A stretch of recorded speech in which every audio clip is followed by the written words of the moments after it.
What's going on, everyone? Massive Hater here. Welcome back to the episode of WNN, and tonight we'll be talking about the music production news. In our first story tonight, we'll be talking about the new Teenage Engineering microphone.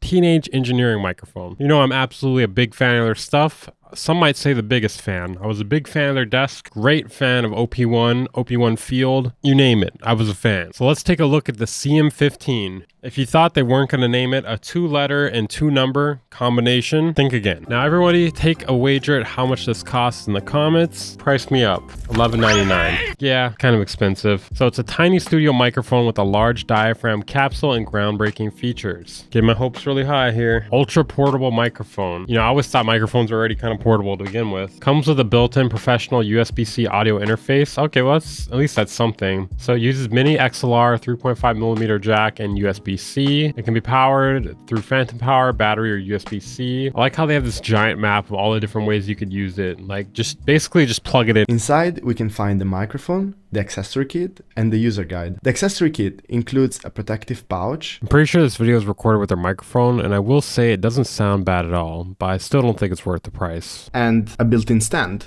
Oh, thank God it's got a built-in stand. Yeah, I couldn't afford a stand after spending all my money on this microphone. Midlife crisis, have too much money, buy everything Teenage Engineering makes. This is kind of cool, but obviously way too expensive for what it is. Okay, well apparently this exists, and it's $250. Yeah, I'm not really sure how they come up with their price points for this sort of thing. I don't know what's with their website. When I scroll with my mouse wheel, it makes zero progress. Maybe they're trying to keep you on the website longer. I don't fucking know. Now we need a comparison of what this sounds like versus what the Tula mic sounds like. I don't have the Tula mics, I can't say, but this isn't out yet anyways. It's coming this summer, that's the next season, so it's pretty soon. You can also buy a tripod from them for $100. Again, very affordable. I need an enema stat. I haven't shit once in my entire life. In our next story, we have, what the fuck is this? No, that's not analog warmth. No, that is not your car. A plug-in designed to look like something inside of your car. It's a saturator and downsampler, and it's $20 on sale from $25. I feel like this is like an elaborate joke designed to make people spend money. When I first saw this plugin, I was like, oh, that's funny. Yeah, that's funny. Yeah, free plugin, right? That's a free plugin? No, it's not a free plugin. So you can warm up or cool down whatever you put through it. They do have a free trial though, so that's something. If you want to try this out. I feel like we're entering the plugin era where there's going to be lots of gimmicks. There's not going to be a lot of innovation at the moment, so there's gonna be a lot of gimmicks like this. Like you guys may remember a while back, there was like this alien plugin, massive gimmick, definitely shouldn't have cost them money. I feel like this is right up the same sort of alley. There's no way this is gonna be a plugin that people actually use. I haven't tried it yet, so maybe I'm wrong. If you have to resort to making your plugin look like a car dashboard, that's not a good sign. Like if that's what's gonna make your plugin unique, not a good sign. So it has 2 separate saturation circuits, custom distortion algorithm. Definitely don't have that in your DAW already. So while I was editing this video, I saw someone posted a free alternative to it online. Let's check that out really quickly. That just sounds like that actually sounds like AC. Liquid Death is like really, it's so edgy. Like they're like, it's like over the top edgy to just be like, yeah, I'm drinking Liquid Death, but it's water. It's water. In our next story here, we have something in comparison that is much better. Dare I say free. Welcome to MIDI Cap. Kind of an odd name. It's made by the same people who made Rolling Sampler. So this plugin records MIDI at any time, kind of like Rolling Sampler does. I'm assuming the value of this would be for people not using Ableton that want to like have MIDI always being recorded in case they play something really cool, but they weren't pressing record. It's a beta though at the moment, and it's free. So there may be some bugs, but go ahead and check it out if you'd like to. Guys, I have some news. I'm having a baby. No, my girlfriend's not pregnant. I'm pregnant. I'm pregnant with a baby. In our next story, we'll be talking about Baby Audio's new synth, the BA1. I'm not sure what that's supposed to stand for, Baby Audio 1, but apparently it was modeled after the 80s cult favorite, the CS01, so maybe it is Baby Audio 1. That would make some sense. Not really the greatest looking UI I've ever seen, which is interesting because I find that Baby Audio usually has pretty good UIs. It has 2 oscillators with a handy crossfade slider, FM-based oscillator, overdrive's modeled by a guitar pedal, and the delay, reverb, and chorus effects are based on cheap digital rack units for that so bad it's good authenticity. Okay, getting a little bit of a cop-out vibe from that there, but alright. Generally, Baby Audio stuff is pretty good. I've heard mixed things about this though.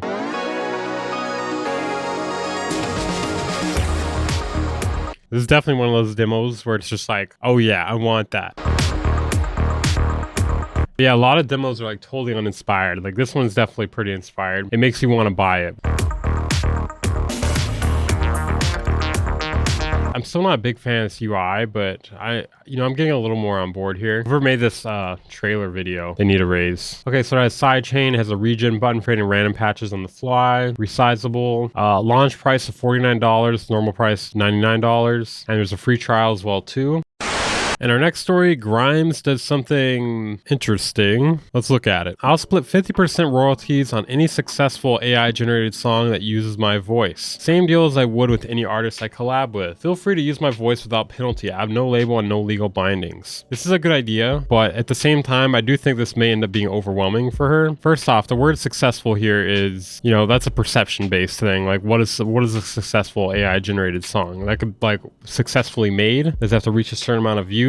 I'm sure there's going to be thousands of people just dropping in the comments the song that she wants people to get splits on. So I wouldn't be surprised if she gets more responses for this than she's able to personally handle. Could also be something that makes her a lot of money or changes the way people look at AI music a bit. For instance, if more artists went down this road, I could see it being more of a viable thing for people to use AI generated artist songs. Interestingly enough, someone bought all of her albums for $61 just because she tweeted this out, which is kind of insane, but okay. Apparently Uberduck is also hosting a $10,000 music production contest with Grimes' AI voice. So you have until May 15th and the grand prize is $7,000. I'm assuming the rest of the money, goes to second and third place. I'll link that down in the description if you guys want to check that out. I'm not gonna lie, this stress nut thing, I like it.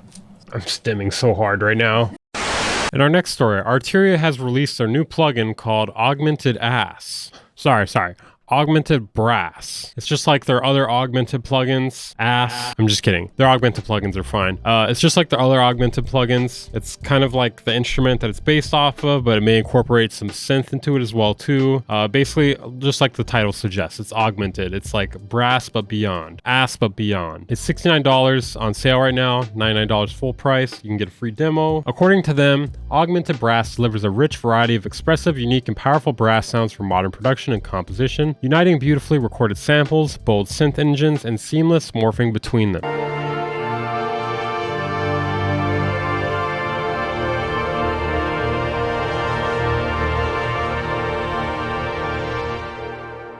Alright, that's actually pretty sweet. Alright, let's hear one more here.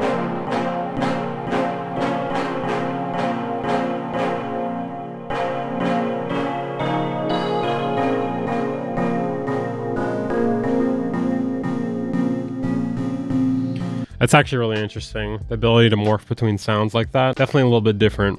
What is this? Never seen that before. So obviously it has multiple layers. You can modulate it in a variety of ways. It has a built-in arpeggiator. It's got typical effects. Overall, seems pretty cool. I was a big fan of augmented voices. I can't remember the name of the other one. Was it augmented strings? I think augmented strings was okay. Overall, they're good ideas. I'm about to stem.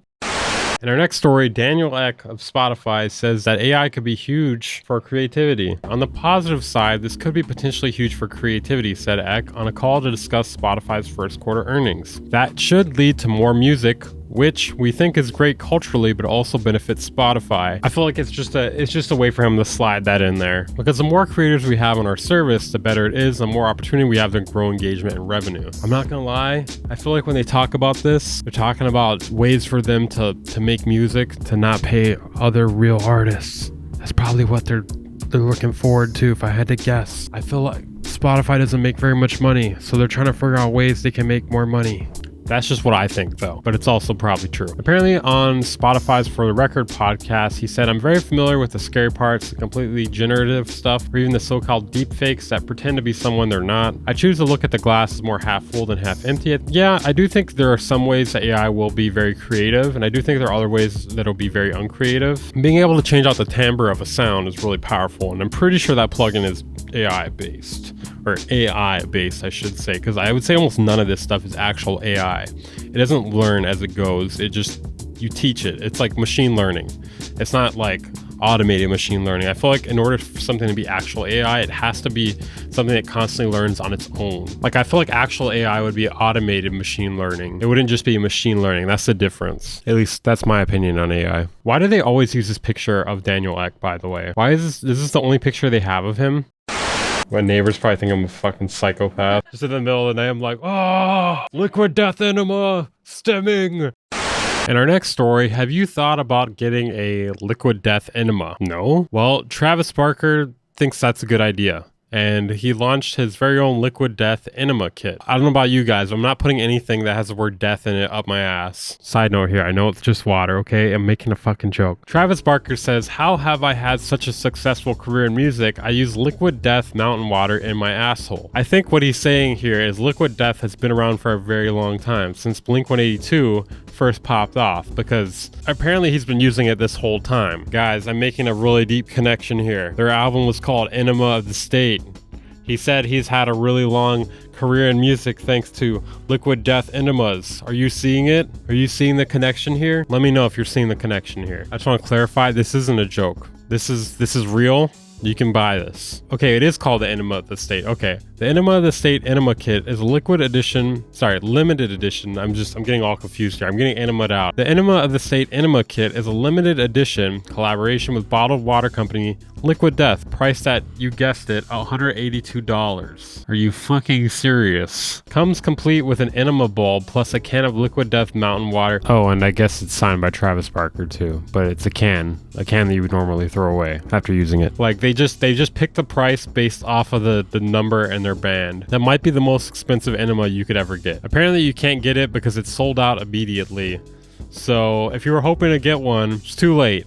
I guess you're just gonna have to do it manually. You're gonna have to buy your own enema bulb and your own liquid death regular can, which is what they sell you anyways, so it doesn't really matter. If any of you guys get a liquid death enema, let me know about that in the comments. Give me the review. Give me the detailed review down in the comments. I would like to know about it. In our next story, the scientists may have found the solution to lost hearing, liquid death enema. So apparently they found a way to successfully regenerate hair cells in the inner ear. Is what you need to be able to hear. It's a drug cocktail. I know you guys are excited. I know you heard the word drug, you heard the phrase drug cocktail and your ears are perked up now. What if it's just a bunch of crazy shit like PCP and meth and like rat poison? We now have a drug-like cocktail that shows the feasibility of an approach that we can explore for future clinical applications. My colleagues and I have frequently contacted, we know. We can combine a surgical procedure with a refined gene therapy delivery method. We hope we can achieve our #1 goal of bringing a new treatment into the clinic. So they're not going to test on humans yet. They have to test it on larger animals first. Okay. Wow, good news for some people in the audience, I'm sure. Hopefully you're able to hear this, though. I don't think you know what? They're not even going to know that I'm saying this. Oh well. Maybe you guys can tell your deaf friends. Alright, I've stemmed enough for the night. You know what's next. In our next story, John Hopkins has launched a beer. Yeah, not a new album, a beer. Is it a case of John Hops wins? I will say this does not look like a can of beer. It looks like a kombucha or something, if I had to guess. Like if I had to just guess what that was without like knowing what it is. Interestingly enough, this entire article has nothing to do with the beer. Just everything he does is related to 9. And the beer is 9% alcohol. Why? Because he's doing everything in 9s, apparently. You can get it for 30 pounds for 440 milliliter cans. That seems expensive. What's going on, guys? Steven Beats here, and I just want to let you know I am the campaign manager for BusyWorks Beats. We're gonna win, guys. Don't let Weird Beats slander this man. What are you doing out of your cage? BusyWorks Beats will never be president. Okay, that's it for this episode of WNN. Thank you guys for watching. For everyone who likes this video, I'll give you your very own liquid death enema. But yes, I'll personally show up to your house while you're sleeping and give you your enema. And it's gonna be all over your bed. I feel like nobody's gonna like this video because of that. Okay, well, please just like the video. If you made it to the end of the video, comment that exactly down below. Those mouth noises I made, comment that down below. Make sure to check out my second channel if you guys haven't. If you want to support the channel, consider joining my Patreon or becoming a channel member. I'll see you guys next time. You can't even get one if you wanted to. It's $180. Sorry, $182. Yeah, totally not a gimmick, by the way.